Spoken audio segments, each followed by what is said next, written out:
বর্তমান যে ছাত্র আন্দোলন, সেই ছাত্র আন্দোলনের ৫ সমন্বয়ক ডিবি হেফাজতে। সে ঘটনা আপনারা জেনেছেন। হাসপাতাল থেকে তুলে আনা হয়েছে এবং তার অন্যতম নেতা নাহিদ ইসলামকে, এবং সেই তুলে আনার যেই মর্মান্তিক বর্ণনা আপনারা নিশ্চয়ই জেনেছেন, পেয়েছেন। তারপর আরো দুজনকে আনা হয়েছে। তারপরেও ছাত্র নেতারা কিন্তু দমে যায়নি। এমনভাবে সাজানো এই আন্দোলন যে যারাই যাক না কেন, তারপর অংশের যারা থাকবেন তারা সেই আন্দোলনটা ক্যারি করবেন। তো আজকে ৫ সমন্বয়ক, অর্থাৎ এই ছাত্র আন্দোলনের যে ৫ বৈষম্য বিরোধী ছাত্র আন্দোলনের যে ৫ জন সমন্বয়ক ডিবিতে যাওয়ার পরেও কিন্তু তাদেরকে দমানো যায়নি, তাদেরকে নিবৃত করা যায়নি। এটি বড় প্রমাণ যে তারা ২৪ ঘন্টা আলটিমেটাম দিয়েছে। যদি তাদেরকে ছেড়ে দেওয়া না হয় তাহলে তারা আন্দোলন কর্মসূচি শুরু করবে। খবরের শিরোনাম: গ্রাফিতি ও দেয়াল লিখন কর্মসূচির ঘোষণা ৩ সমন্বয়কের। কোটা সংস্কার আন্দোলনের প্ল্যাটফর্ম বৈষম্য বিরোধী ছাত্র আন্দোলনের প্রথম সারির ৫ সমন্বয়ককে হেফাজতে নিয়েছে ঢাকা মহানগর পুলিশের গোয়েন্দা শাখা। এমন প্রেক্ষাপটে রোববার সারা দেশের দেয়ালে দেয়ালে গ্রাফিতি ও দেয়াল লিখন কর্মসূচির ঘোষণা দিয়েছেন অন্য ৩ জন সমন্বয়ক। দেখা গেল এই ৩ জন সমন্বয়ককে তোলা হবে।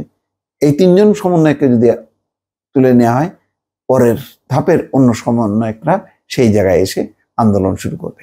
আন্দোলনের কোনো বিকল্প নেই, কেননা এখন কোটা ইস্যু না। এই যে এত ছাত্র ছাত্রী শিক্ষার্থী তারা যে হতাহত হলো, এর বিচার দাবি তারা কোনোভাবেই ছাড়বে না। এটার মীমাংসা কিভাবে হবে? সরকার যেভাবে আবু সাইদের এই হত্যার বিচার শুরু করেছে, এটা আরো পরিষ্কার হয়ে যাচ্ছে যে অন্যগুলির অবস্থাটা আরো করুণ হবে। আবু সাইদকে সরাসরি পুলিশ গুলি করেছে, এটা ভিডিও প্রমাণ। তারপরে বলছে যে এটা বিক্ষোভকারীদের বেপরোয়া গুলিবর্ষণ, ইট পাটকেল চলে এবং তার এক পর্যায়ে মারা যায়। কিভাবে মারা গেল, কার গুলিতে মারা গেল, কে করলো গুলি, এটা সবাই জানলো, শুধু পুলিশ যখন কি এফআইআর লিখলো সেটা জানলো না। তো স্বাভাবিক এখন এই ছাত্র নেতাদের বড় দায় হচ্ছে ওই ছাত্র যারা এই আন্দোলনে শহীদ হয়েছে তাদের হত্যার বিচার একেবারে শেষ করা। তো সেই কারণে এই আন্দোলন সর্বশেষ থামবে না, এটা পরিষ্কার। শনিবার সন্ধ্যায় অনলাইনে সংবাদ সম্মেলন করে এই কর্মসূচির ঘোষণা দেন বৈষম্য বিরোধী ছাত্র আন্দোলনের অন্যতম সমন্বয়ক আব্দুল হান্নান মাসুদ, মাহিন সরকার ও সহ সমন্বয়ক রিফাত রশিদ। তারা ৩ জনই ঢাকা বিশ্ববিদ্যালয়ের শিক্ষার্থী। মাসুদ, মাহিন ও রিফাত বলেন, আগামীকালের মধ্যে অর্থাৎ রোববারের মধ্যে বৈষম্য বিরোধী ছাত্র আন্দোলনের সমন্বয়ক সহ সব শিক্ষার্থীর মুক্তি, মিথ্যা মামলা প্রত্যাহার, শিক্ষার্থীদের হত্যার সঙ্গে জড়িত সব দোষী ব্যক্তির বিরুদ্ধে দৃশ্যমান ব্যবস্থা নিতে হবে। তা না হলে পরশুদিন অর্থাৎ কাল থেকে তারা কঠিন কর্মসূচি নিতে বাধ্য হবেন। সংবাদ সম্মেলনে জানানো হয়, রোববার সারা দেশের দেয়ালে দেয়ালে গ্রাফিতি ও দেয়াল লিখন কর্মসূচি পালন করবেন তারা।